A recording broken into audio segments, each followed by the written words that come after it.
Welcome to I news. America అధ్యక్షుడు Donald Trump తన తదుపరి లక్ష్యాన్ని ప్రకటించారు. ఇరాన్, వెనిజులా తర్వాత ఇప్పుడు క్యూబాపై ఆయన కన్నుపడింది. క్యూబా అధ్యక్షుడిని అధికారం నుండి తొలగిస్తామని ట్రంప్ బహిరంగంగానే హెచ్చరించారు.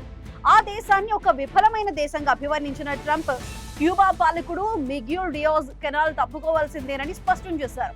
అమెరికా విధించిన ఆంక్షల వల్ల క్యూబా మొత్తం చీకట్లో మగ్గిపోతున్న తరుణంలో ట్రంప్ చేసిన ఈ వ్యాఖ్యలు ఇప్పుడు సంచలనంగా మారాయి. అసలు క్యూబాలో ఏం జరుగుతోంది? ట్రంప్ మాస్టర్ ప్లాన్ ఏంటి? ఇప్పుడు చూద్దాం. అమెరికా ముంగిట ఉన్న అందమైన ద్వీపం క్యూబా ఇప్పుడు అగ్రరాజ్య అధినేత ఆగ్రహానికి గురవుతోంది. అమెరికా అధ్యక్షుడు డొనాల్డ్ ట్రంప్ క్యూబా ప్రభుత్వాన్ని కూల్చివేస్తామని మళ్లీ హెచ్చరికలు జారీ చేశారు. క్యూబా ఒక విఫల దేశమని, అక్కడ డబ్బు లేదు, చమురు లేదు, అసలు ఏమీ లేదని ఆయన ఎద్దేవా చేశారు. నా జీవితం అంతా క్యూబా గురించి వింటూనే ఉన్నాను. క్యూబాను హస్తగతం చేసుకునే గౌరవం నాకే దక్కుతుందని నేను నమ్ముతున్నాను అంటూ ట్రంప్ చేసిన వ్యాఖ్యలు అగ్రరాజ్య దురాక్రమణ కాంక్షను బయటపెట్టాయి.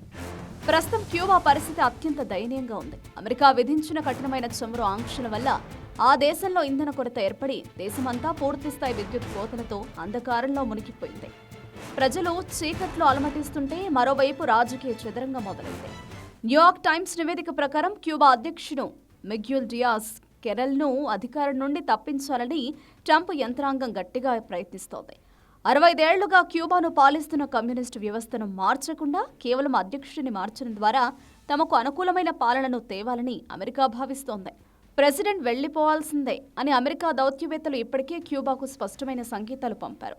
అయితే ఈ మార్పు ఎలా ఉండబోతుంది? ఇరాన్ తరహాలో క్షిపణుల దాడులు ఉంటాయా, లేక వెనిజులా తరహాలో రాజకీయ కుట్రలు ఉంటాయా అన్న ప్రశ్నకు ట్రంప్ నేరుగా సమాధానం చెప్పలేదు. అది నేను ఇప్పుడు చెప్పలేను, కానీ వారు మాతో మాట్లాడుతున్నారు అని మాత్రమే ఆయన పేర్కొన్నారు. ఒకవైపు ఆకలి, చీకటితో సతమతమవుతున్న క్యూబా ప్రజలు, మరోవైపు అమెరికా విసిరిన ఈ సవాల్తో ఆ దేశ భవిష్యత్తు ఇప్పుడు ప్రశ్నార్థకంగా మారింది. ట్రంప్ తన వ్యూహంతో క్యూబాలో ఎలాంటి మార్పులు తెస్తారో వేచి చూడాలి.